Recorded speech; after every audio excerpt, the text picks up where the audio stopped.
ہر چیز کا ایک بیج ہوتا ہے اور دشمنی کا بیج مذاق کرنا ہے۔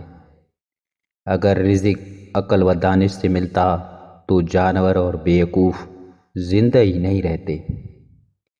جب حق پر رہتے ہوئے تمہاری مخالفت حد سے بڑھنے لگے تو سمجھ لو اللہ پاک تمہیں کوئی مقام دینے والا ہے۔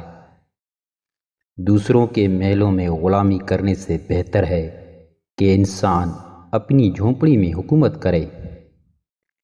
محبت کا اصل حقدار تو اللہ پاک ہے، بس تم اسی کے آگے جھکو، وہ تمہیں کسی کے آگے جھکنے نہیں دے گا۔ بہت سے انسان ایسے ہیں جنہیں زبان نے موت کے گھاٹ اتارا ہے۔ سب سے بڑا جاہل وہ ہے جو ایک پتھر سے 2 دفعہ ٹھوکر کھائے۔ تمہارے والدین بچپن میں تمہیں شہزادوں کی طرح پالتے ہیں، لہذا تمہارا فرض بنتا ہے کہ ان کے بڑھاپے میں انہیں بادشاہوں کی طرح رکھیں۔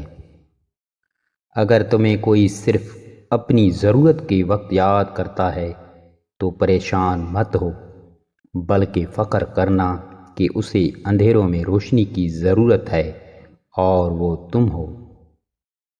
صرف 2 لوگ مقدر والے ہوتے ہیں، ایک وہ جنہیں وفادار دوست ملتا ہے اور دوسرا وہ جن کے پاس ماں کی دعائیں ہوتی ہیں۔ یہ دنیا بھی کتنی عجیب ہے، ایماندار کو بیوقوف، بے ایمان کو عقل مند اور بے حیا کو خوبصورت کہتی ہے۔